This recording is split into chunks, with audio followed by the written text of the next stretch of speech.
Hello, and thank you for watching this regional forecast update for the Corn Belt.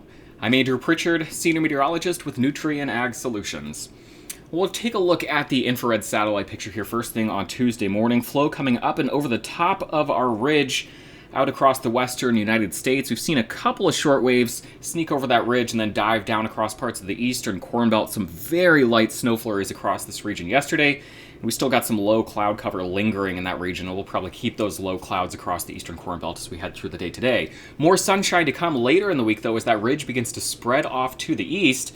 Now, again, not any precipitation to talk about. We're going to keep things reliably dry across the Corn Belt through the end of the work week. A couple of very light opportunities for some snow here across the upper Midwest over the next couple of days. But by and large, we're going to keep things quiet across the Corn Belt until we bring a big storm system right through the heart of the Corn Belt over the weekend, bringing some soaking rains and the potential for a little swath of accumulating snow, again, as we get into the Saturday and Sunday time frame.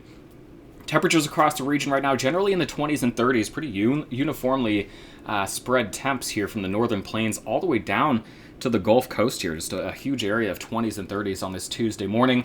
The hazards map right now, again, with those low clouds, we do have some dense fog. We've got dense fog advisories from parts of central Minnesota all the way down into northern and central Missouri this morning, along a frontal boundary here, kind of separating that colder air mass off to the west, and then the approaching the colder air mass in the east, and then the approaching warmth associated with the ridge out to the west. So where we've got the kind of the overlap here between the approaching ridge and the cooler air here on the backside of that trough, again developing some fog and some low clouds as we head through our Tuesday.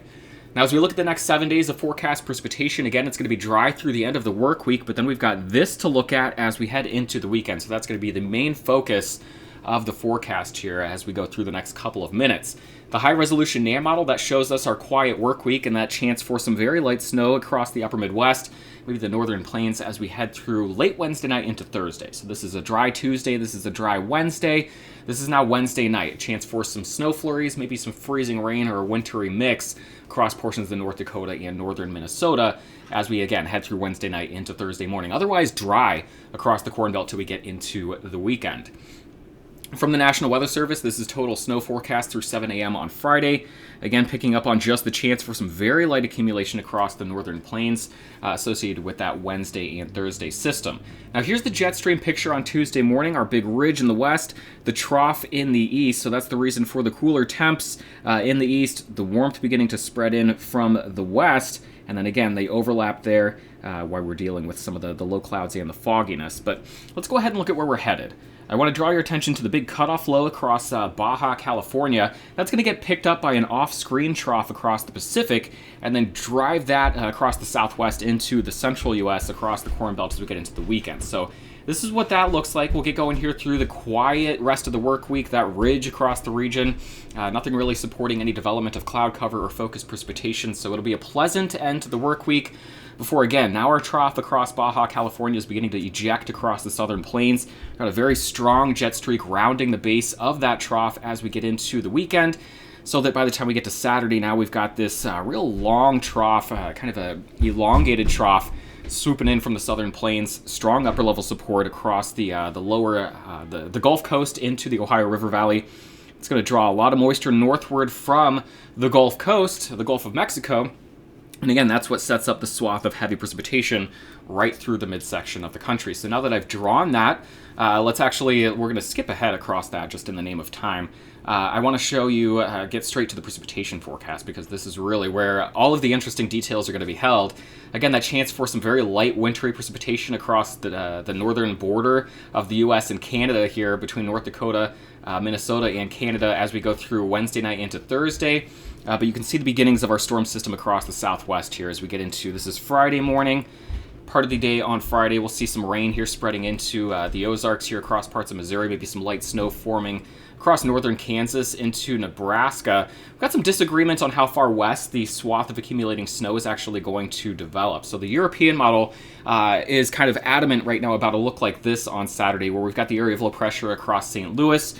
We're dropping some heavy snow kind of from northeast Kansas, the Kansas City area, all the way into the Chicago area, and then eventually into central portions of Michigan. Now, the GFS, which I'll show you both snow forecasts from the European and the GFS, but the GFS, the American model, really wants to focus that snow more across not even so much northern Michigan or northern Illinois and southern Wisconsin. It's really kicks that snow into gear across Lake Michigan into the state of Michigan. So this is what the Europeans got. We've got more forecasts to talk about this and the timing, the exact looks. But again, dry through Thursday, dry for most through Friday, but Friday could turn rainy across portions of Kansas and Missouri with some snow beginning across Nebraska. But then it really looks like Friday night into Saturday is when this storm winds up and then tracks kind of from St. Louis to Detroit.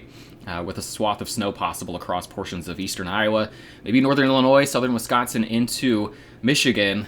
Here's the total forecast precipitation between Sunday from the European on the left, the GFS on the right. Pretty good agreement on the placement of the precipitation here, with the exception of further west. A little bit more gung-ho with the European model here, but we're talking about 3 to 5 tenths of an inch versus 1 to 2 tenths of an inch. But pretty good agreement on this heavier swath of precipitation from eastern Oklahoma into the Michigan area. Total snow, European on the left, American GFS on the right. This is what I was talking about. The Euro wants to bring that heavier snow accumulation more than 6 inches all the way back to the Missouri and Iowa border, whereas the GFS keeping that kind of from Chicago up to north of Detroit. So we'll have to kind of analyze this. Pretty good agreement on the north-south nature of where that snow band is going to be placed, but how far back to the west we're going to actually wrap this system up and begin dropping some accumulating snow. We do have some question marks to sort out there as we go through the next few days. We've got 4 days to talk about this system and sort out the details. We can get a little more clarity perhaps from the ensemble model, kind of getting rid of some of the noise. We're looking at the probability of picking up an inch or more of snow between now and Sunday evening. You can see that from Colorado all the way through the Nebraska-Kansas border, through central and eastern Iowa into southern Wisconsin, and then northern Michigan. That's the highest probability of that accumulating snow. And then if we want to talk about more significant accumulating snow, now I'm showing you the probability of more than 6 inches of snow falling with that weekend storm system. You see that kind of from Omaha toward, we'll call it Green Bay. Looks like the favored corridor for that real significant corridor of snow, anything north of 6 inches or so. Now, temperatures I want to briefly talk about, because even with a big system coming in, even though we're talking about some accumulating snow over the weekend, the pattern really wants to hold on to this warm bias even as we head into late December. So with this storm system, and with any storm system that potentially comes in on the heels of it, maybe 3 to 5 days after that, there's going to be cloud cover precipitation that's going to add some coolness to the region. But really, and even as we look into the long range, Eric and I were talking about this yesterday, and I know he will hit on it during our long range weather analysis tomorrow. Really, a lot of our seasonal models here, the long range, is really wanting to keep a warmer bias across much of the Corn Belt while keeping a lot of the cold air well off to our northwest. So something to watch here. We are talking about a disruptive storm system here as we head into the weekend, but as we look at things back, into later, mid to late December, by and large, looking like we're going to keep mild winter on the table.